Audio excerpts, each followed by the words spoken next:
namamalengke lang ang inyong mga ate tita. Gayak pa'y kasuotang very Filipina. Pero wala sila sa market, sila pala'y mga wedding guest. Sa kasalang Hazel at RJ, iba't ibang kulay ang giveaway. Kanya-kanyang kuha ang mga bisita. Bahala nang pumili basta't sa bayong ay kakasya. Ang mga ninong at ninang nila excited nang magpakbet dahil sa take-home nilang bet na bet. Dahil Pilipiniana ang theme ng wedding, pati handay Pinoy na Pinoy rin. May patusok-tusok at sa malamig. Ang cake naman, hitik sa mga disenyong prutas. May palaro pang sungka. At sa pagtatapos ng araw ng kanilang pag-iisang dibdib, bit-bit ng kanilang mga bisita ang tanda ng kanilang pagsisimula at pagbuo ng kanilang sariling bahay kubo. Oscar Oida nagbabalita para sa GMA Integrated News. Sa isa sa pinakalumang simbahan, nagsimula ang panibagong kasaysayan sa pag-iibigan ni Kelvin at Maria Isabel de la Cruz. Ang kasalan tila bahagi ng nakaraan. Nakiisa sa makalumang tema ang halos lahat ng bisita, suot ang kanilang barong at trahe de mestiza. Specifically, nare-request po namin na sana hindi modern na Pilipina, which is yung Spanish era nga. Sinaga namin halos isa-isa sila. Pinaliwanagan namin. Pati po yung mga bisita, nilagay po kasi namin sa invitation namin yung mga dress code. Nagulat na lang po kami, mga 99% po talaga nagsuot po ng ganon. Kaya nakakatuwa po.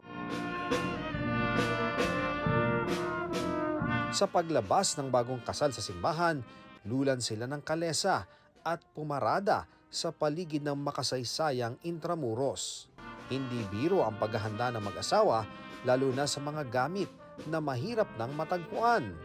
Dagdag pa na malayo sa isa't isa, pero doon naman daw naramdaman ang bayanihan ng kanilang pamilya. Sulit naman dahil sa mismong kasal, hindi lang mga bisita ang tila nadala sa sinaunang panahon. Nagtataka sila kung anong meron. Karamihan sa mga tao, pumapalakpak sila, sumisigaw. Hindi sila makapaniwala na kasal talaga yung nangyayari. Ian Cruz nagbabalita para sa GMA Integrated News.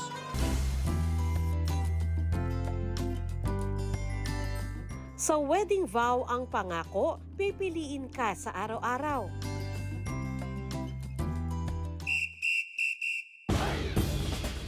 Pero nang matapos ang kasal na ito sa Batangas, pati mga bisita, abay, pipili ng numero para sa papremyo. Isa sa favorite part din ng nila yung cocktail hour namin. Nakatulong din to para ma-warm up yung mood nung mga guests namin before yung actual program. Malutong na chichirya ba? Pwede na rin ang sweet na candy. Pero meron ding pera ang napanalunan. Tuwang-tuwa tuloy ang mga dumalo. Exciting part kasi ang hulaan. Wala pang talo. Gusto kasi ng newlyweds ng nostalgic feels. Kaya ang mga palabunutan na nooy nakikita sa tindahan o sa peryahan, dinala sa reception para maging libangan. Yung usual date namin often involves talaga yung mga street food. So, it adds a personal touch sa celebration namin. Kami na lang din yung nag-provide ng mga 90s snacks and of course yung palabunutan which is basically her idea. At syempre, ipadama ang feeling ng manalo. Tulad nila, panalo na raw sa isa't isa. Sandra Aguinaldo nagbabalita para sa GMA Integrated News.